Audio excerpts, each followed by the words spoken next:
السلام عليكم متتبعات قناة عالمك. مرحبا بكم معنا اليوم في فيديو جديد. كنتمنى بعدا اموركم تكون بخير. اليوم ان شاء الله غادي نقدم لكم طريقة ترقاد الحامض بطريقة طبيعية. غنحتاجو فقط الحامض والملح وشي شوية زيت العود. اول حاجة كنبداو نقطعو الحامض على 4 ولا على 5 على حسب الحجم ديال الحامضة.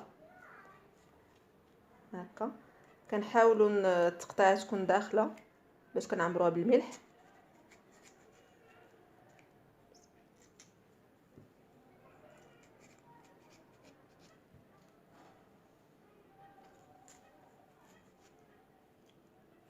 ها هي كما كتشوفوا هنايا.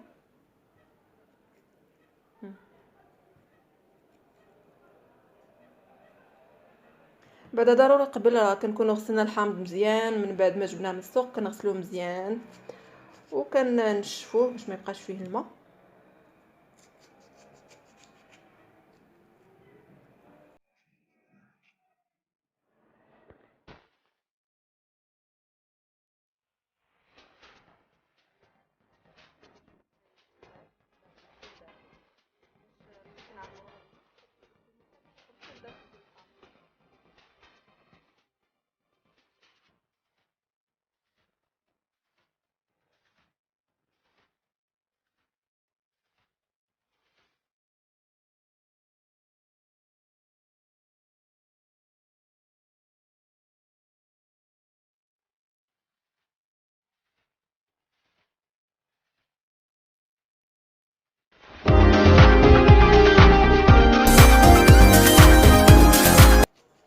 صافي كنكملوا هكا الحامض ديالنا كنقطعوه كامل.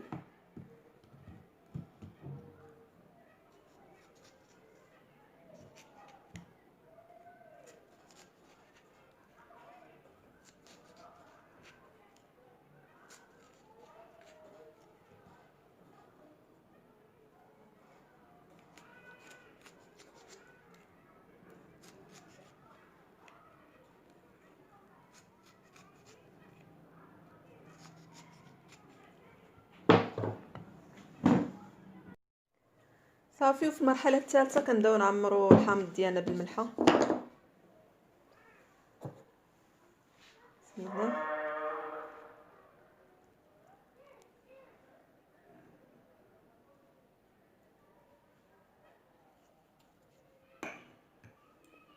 كنعمروها مزيان بالملحه.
نزيدو شي حيده صغيره.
صافي، اخر مرحله انا كنديروا شويه الزيت من الفوق.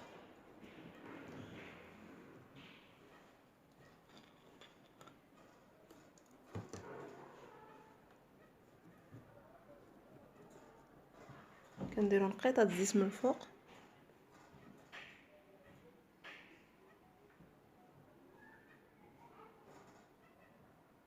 هاي نقيطه صافي.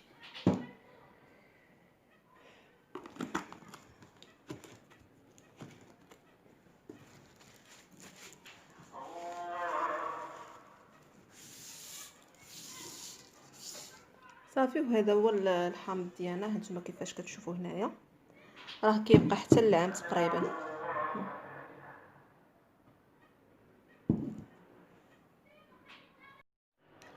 صافي، وهذا هو الحامض ديالنا. ها هو هنا في القرعه. اهم حاجه كيف ما قلت لكم انها سميتو ان القرعه تكون ما كتدخلش الهواء، وضروري ديك نقيطه الزيت من الفوق باش ما كيخسرش لينا. هاد شويه الحامض هذا راه كان ديجا مرقد عندي. الا رقدتوه بهذه الطريقه راه يبقى لكم حتى العام وما يطرى ليه حتى شي حاجه، كيبقى هو ما كيخسرش. وشكرا للتتبع ديالكم، وكنتمنى الفيديو يكون نال الاعجاب ديالكم ونكون فدتكم بشي حاجه. ما تنساوش الاشتراك واللايك وتفعيل الجرس باش يوصلكم الجديد ديال القناه ان شاء الله. وشكرا على التتبع.